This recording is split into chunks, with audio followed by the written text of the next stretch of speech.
What's up YouTube? This is a little cup battle against dlziggz37ssj from YouTube. We battled this one over Skype and it was a really damn close battle as well. Okay, so as normal I'm leading off with my Chimchar this time. He's going with this Charmander, so I get the fake out there, getting a little bit of damage on there. I thought this would be a good opportunity to set up my Stealth Rocks as well, and considering Charmander isn't probably the most common lead really, he sets up the D-Dance. So I'm like, okay, that's cool. There wasn't really much else I could do to him with my Chimchar, so I went into my Wailord expecting just a fire type move or something like that. So he goes for the Rock Slide there. That does really heavy damage to my Hamburger, and it's a crit as well. Unfortunately, I would have just taken it, did a couple of damage calcs afterwards, but you know, that's life, whatever. Okay, so in comes Ekans. I go straight away for the Sucker Punch. I probably could have gone for the Coil there, but whatever, yeah. I just wanted to get a bit of damage on this thing, because it's a bit of a pain. So he's kind of forced to stay in there because of the Stealth Rocks I set up earlier, and that's going to get rid of that Charmander. So in comes the Anorith. I'm thinking he might try and set up Stealth Rock or something, so I went for Rest here. He actually goes for the Rock Blast there, which hits me 3 times and finishes off my Ekans, which I was like, damn, I want to try out my Ekans, but that's all good. So I'm going to bring in Chimchar again. I knew he would switch into Frillish here, so I just went straight away for the Overheat because that was the strongest move I could possibly do to it really, and it still hits really hard considering that thing's bulky as shit and it's got Eviolite as well. I knew it would have Eviolite. I mean, why wouldn't it have Eviolite? So it gets a Curse Body on my Overheat, which I'm not too worried about because I wasn't going to stay in anyway. I go into my Hatchling here because I'm actually carrying Knockoff on this thing, and I want to get rid of this. I know he's at least got 2 on both of his tanks. He's at least got Eviolite on both of them, so I at least want to get rid of 1. So I outspeed and go for the Knockoff, get rid of that Eviolite. That was really good there. I get the Disable on Knockoff, which is okay, I guess. He's going to go for the Will-O-Wisp there just to get some residual damage on me. That's kind of fine with me because I'm carrying Roost on this thing as well, so I can easily get my health back. I flinch it there with Air Slash. That's my main move I've got in this thing. I go for the Taunt so he doesn't get any more recovers off or anything of that kind of thing. So he can really only go for a Scald here.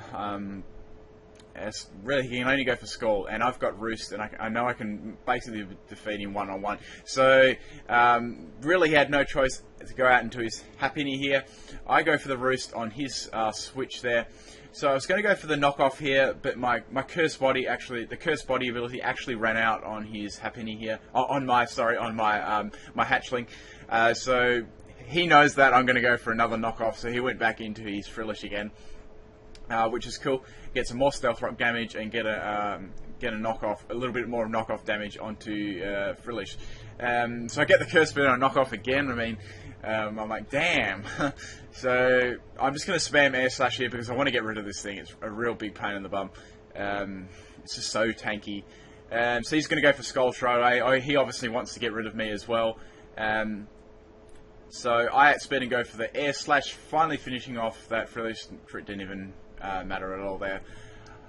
Anyways, at this point he brings in his Scraggy. I'm like, oh crap, this thing was really scary in this battle. So he goes for the Dragon Dance. I go for the Taunt because I don't want that thing setting up any more Dragonettes or anything. I could have gone for the Knockoff, but actually, sorry, I think my Knockoff was still disabled at that point, so I had to go for Taunt.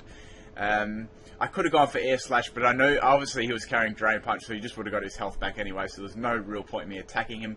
The best possible thing for me to do was there to go for the Taunt. Okay, so he's got Moxie. I'm like, ah, damn, this thing's going to have a shit ton of attack. So, my idea here was to bring in my Chimchar, do as much freaking damage to this thing as possible, and bring in my other Pokemon to try and finish it off. So he outspeeds me, obviously, because he's got the D-Dance up, which I'm fine with, because this way he's not going to get his health recovery back from Overheat, which I'm going to hit him with. Now, Overheat hits freaking hard in 5th gen. That does about 3/4 damage, probably a little bit more actually. The Taunt actually wears off there. He could have gone for another Dragon Dance there, but probably best thing for him to do was actually kill my Chimchar there, because I was going to go for another overheat. So, he's got +2 attack now, so at this point in the match, I was 4-2 down. I was like, oh crap, I need to get my game on here. So, I bring in Dratini and go for the extreme speed. I was quite positive it would just have enough to kill it, which it did, and I was like, damn, thank God that thing's gone. It's like a monstrosity. Okay, so he brings in Teddy Ursa. This was basically the defining point in this battle, who would win or not. I predicted he'd have a quick feat set and go for Protect, and I set up my Dragon Dance there, which was going to enable me to outspeed all of the rest of his team, basically, and give me enough physical to actually one-shot them. So I actually am carrying Everlight on Dratini, and that just holds there, and I can get the Outrage off to kill the Teddy Ursa. But that was I did think about that move for a very long time. Obviously it's sped up in this battle. Okay, so in comes Happiny. Happiny's got poor defense anyway, so that's not going to be able to hold up against a +1 Outrage from Dratini. So his last Pokemon was his Anorith, which is already kind of damaged already from Stealth Rocks and other such kind of damage. And Outrage is definitely going to finish that go off. But anyway, good game, and I hope you enjoyed this battle. Dratini doing some work. Please leave a comment, and any likes would be awesome. And thanks for taking the time to watch. Peace out, everyone.